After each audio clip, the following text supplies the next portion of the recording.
Been a while since I made a video ranting about politics, so here I am. It seems at the moment we have a duopoly. I see this mostly coming from America, but I think this is also true for most Western countries in the world where there's a democracy. It seems that you can only choose between one of two options. It's either the left or the right. It's either the left or the right. There is no other third option. Don't even think about a third option. You're either on the left or the right. So it would make you feel like when it comes to politics, these are your only two options. You're either on the left or you're on the right. I think we're forgetting about the axis of libertarian versus authoritarian. So if you're familiar with the political compass, it's not just left or right, there's also libertarian versus authoritarian. I think in the future, what we're going to end up seeing is people falling into the libertarian versus authoritarian camps. It appears to me at the moment that the left versus right is becoming more and more polarized. I think left is always becoming a bit more far left, right is always becoming a bit more far right. I think we're going to recognize that this current duopoly, which is almost like a monopoly on what sort of changes are even possible in the world, we're going to recognize across the political spectrum, whether you're left or right, we're going to recognize that this isn't the way that we want the world to operate. I think it appears to me that those who are currently in power and have control over people are interested in holding on to that power, and therefore they're only ever trying to impose changes, regardless of what's in government, left or right. They're only wanting to impose changes which allow them to hold on to that power, which is a more authoritarian sort of thing. And I think people who don't want governments to have that sort of control over people's lives are ending up more into the libertarian camp. So I think while we may want to say on certain social policies and issues, we may have our differences, I think what's going to end up happening is people who are more libertarian minded are going to get together and say, hey, let's put aside our differences and deal with this issue of an overreaching, overextending, and over-controlling government. I think this shift to libertarianism versus authoritarianism is going to happen firstly from the polar extreme left and extreme right. Those who are currently on the libertarian right are going to fall into the libertarian. Those who are currently in the left authoritarian are going to fall more into authoritarian. And I believe we're going to see this shift happen, where they're going to end up in these positions. And there's going to be a sweep where firstly the right libertarians are going to be first and foremost arguing against control, and then those who are in the left authoritarian are going to be arguing first and foremost for a centralized communistic, Marxist, whatever words you want to put, that's been in the top left, are going to fall ever more into an authoritarian sort of grasp. It means that people who are currently on the left and libertarian are going to sort of go along with the woke agenda. They're going to not disagree with anything that could get them cancelled. I believe that currently people who are on the left libertarian are mostly, firstly, concerned with going with whatever those in left authoritarian powers are saying. And they're going to believe that, well, I'm left, so I must be agreeing with this sort of left authoritarian power, even though it doesn't sit right with me. And I believe that once this left authoritarian gets too far, those who were originally on the left libertarian are no longer going to agree with the left anymore. So picture the libertarian being underneath. It's firstly going to start on the right, and there's going to be a sweep, firstly of right libertarians who want to live in a world that isn't controlled by government. But then it's going to sweep over to the left, and those who were originally left libertarian may originally extend into agreeing with left, even though it's become more centralized and authoritarian, and then eventually will say, actually, I'm more libertarian than anything else, than left or right, I'm more libertarian. And what that also means is that on the top side, on the authoritarian, the right is going to be hesitant to let go of the right. They're going to be hesitant to disagree with the social issues that can be afforded by entering a more libertarian society. Although I believe if they deep down feel first and foremost that things should be controlled by people, a centralized handful of people in government, they're going to fall less in favor of libertarian and more in favor of authoritarianism. Although it's going to be the left that take that deep dive into authoritarianism first, they're going to eventually put aside the social differences of left and right and decide, actually, you know what, it doesn't matter what sort of social changes are being imposed by the ones in authority. I want to live in a world that has that sort of power. So that's what I'm predicting for the future. Now, how do we get from where we currently are in this duopoly of left versus right into a world which is authoritarian versus libertarian? Well, I think it's going to be a slow shift.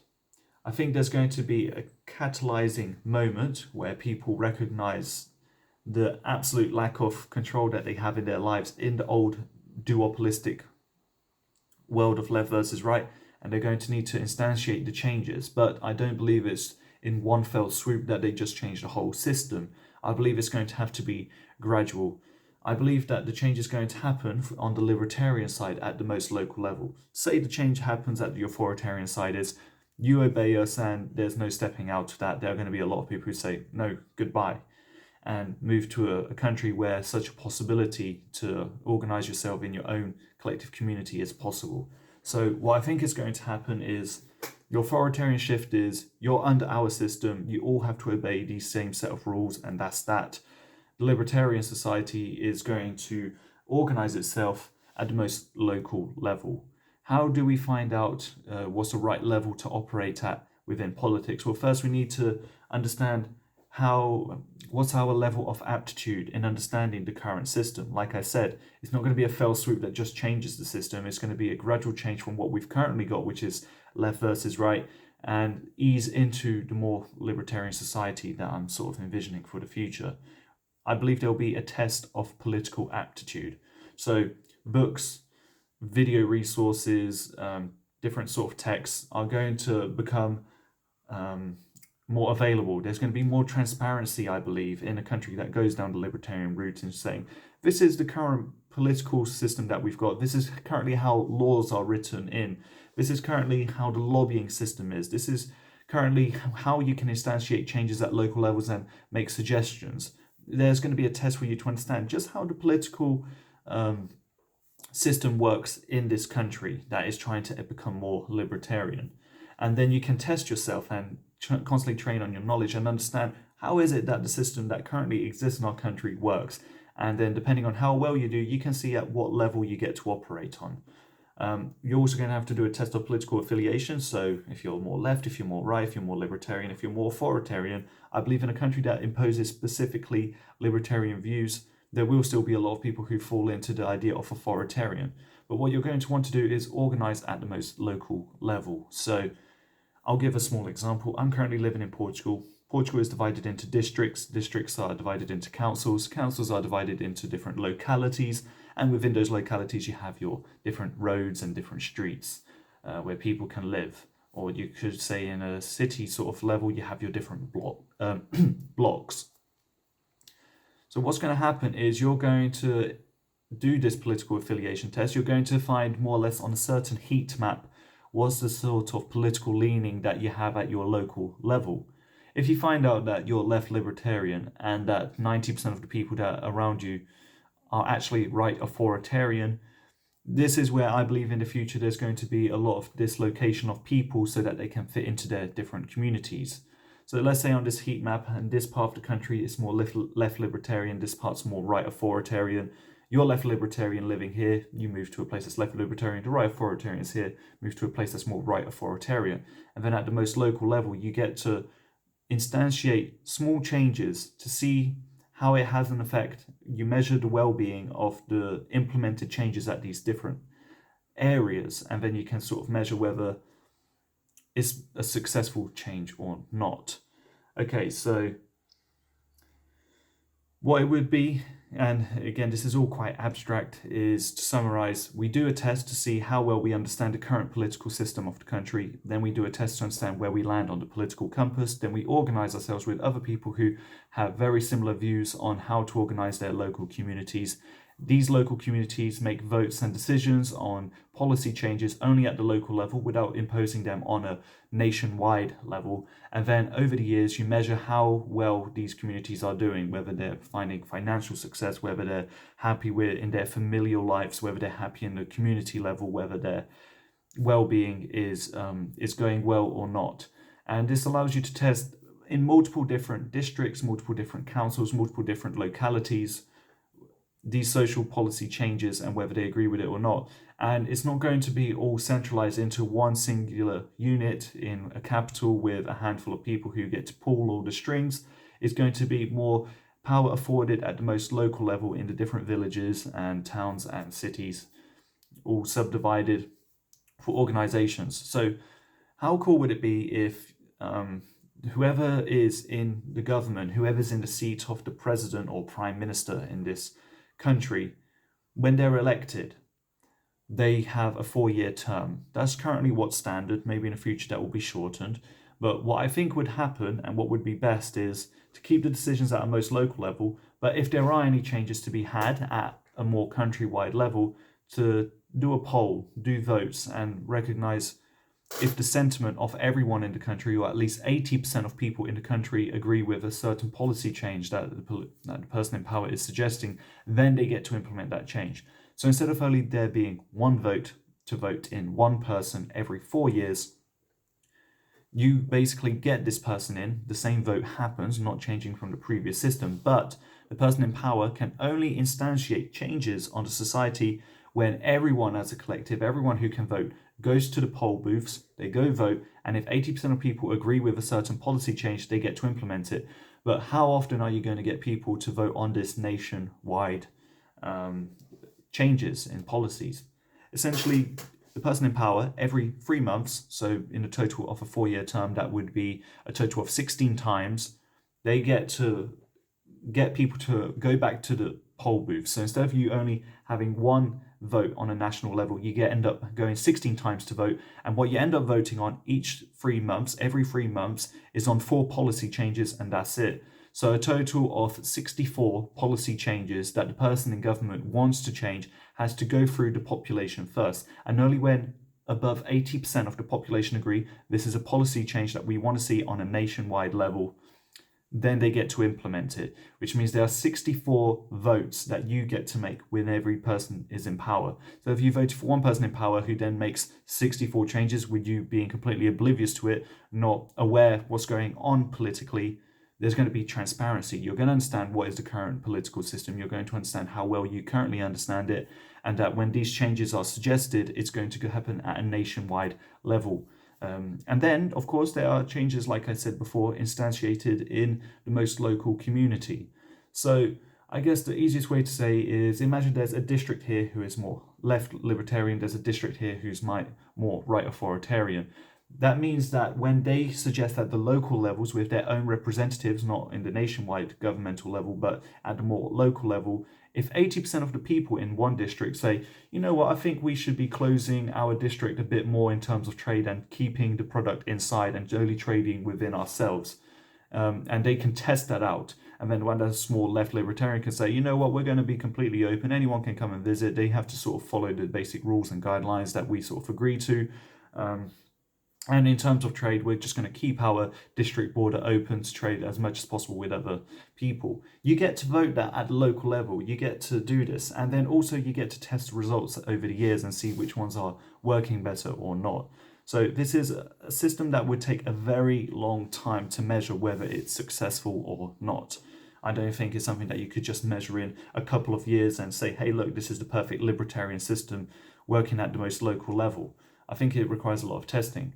The reason I am so enthusiastic about this idea of organizing communities at the local level is because you're going to understand your level of involvement.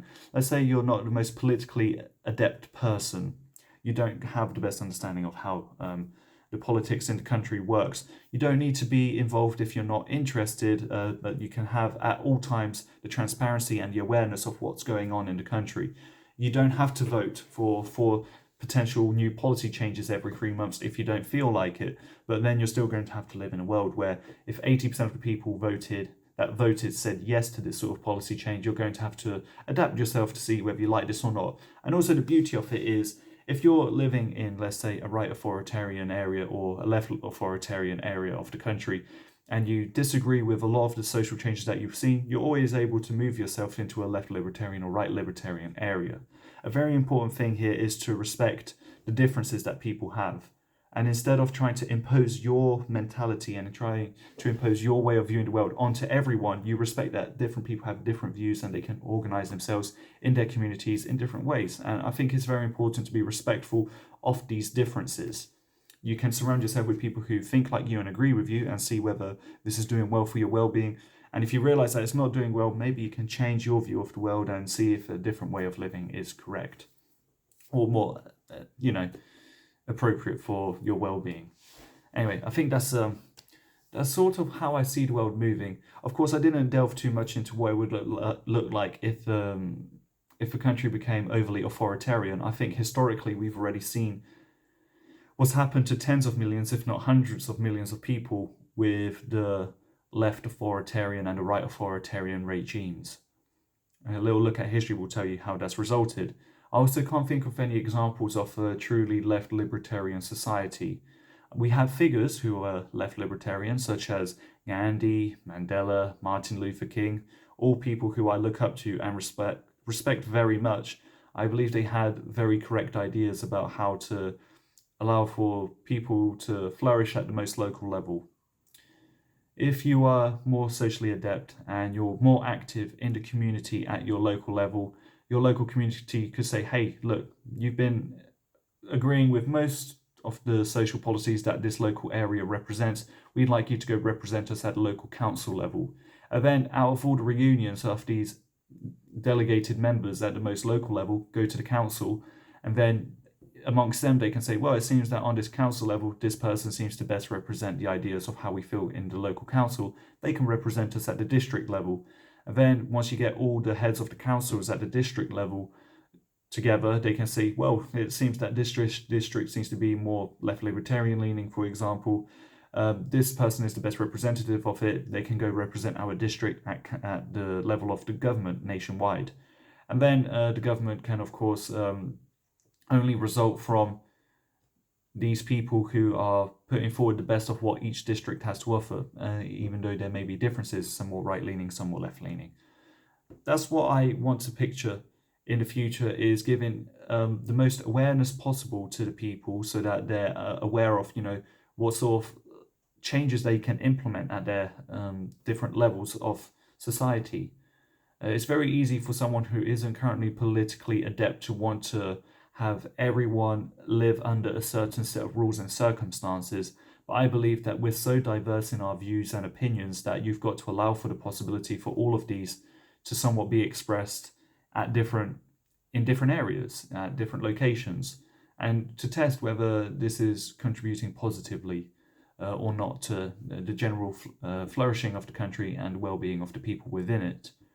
I would say mostly I think this is important because we're moving into a technocratic world with big data and those who are in control of the algorithms that get to know everything you're doing and where you're going and hear every conversation you have and every picture you take and every bit of text that you write.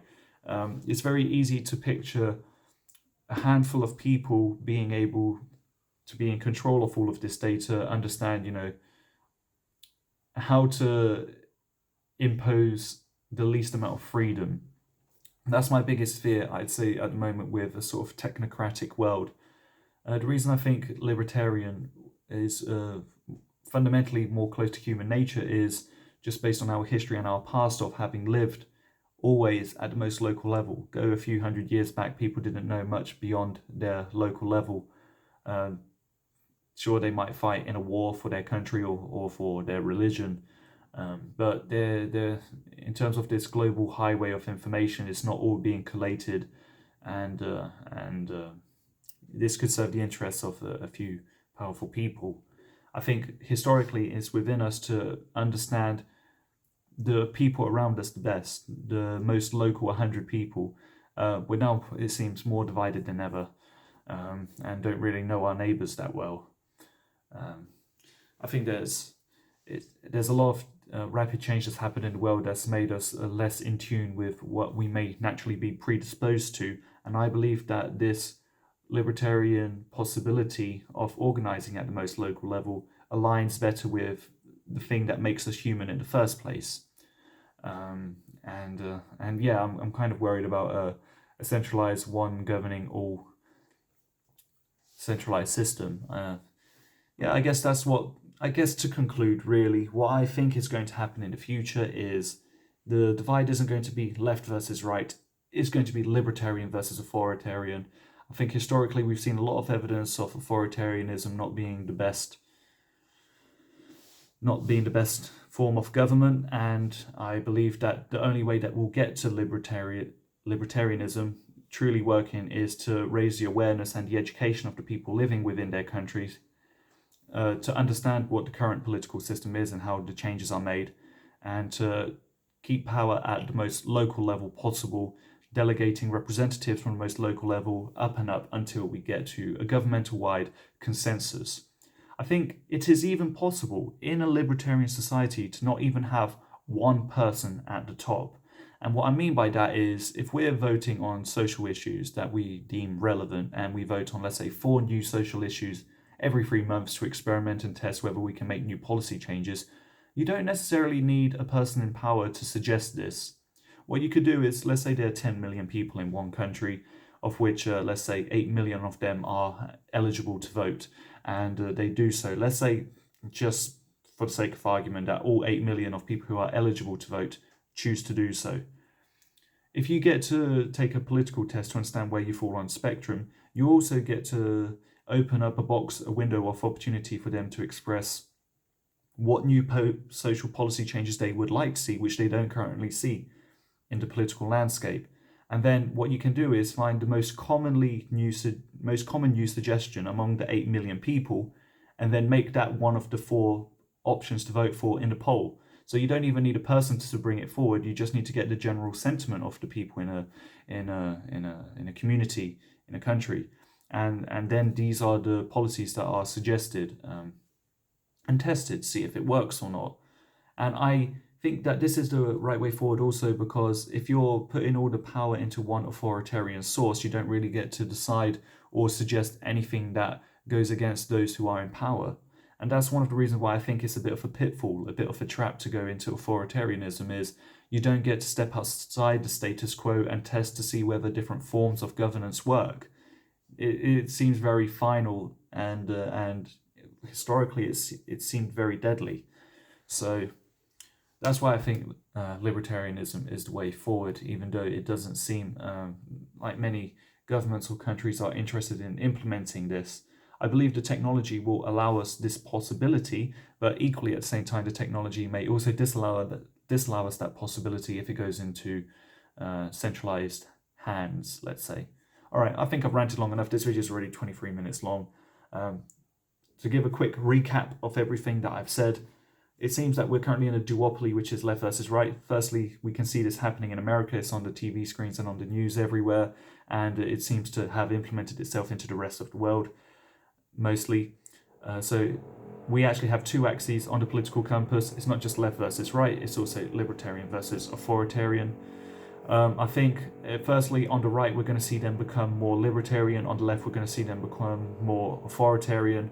But then, at the core, if you're authoritarian, you'll fall in the authoritarian camp. If you're libertarian, you'll fall in the libertarian camp.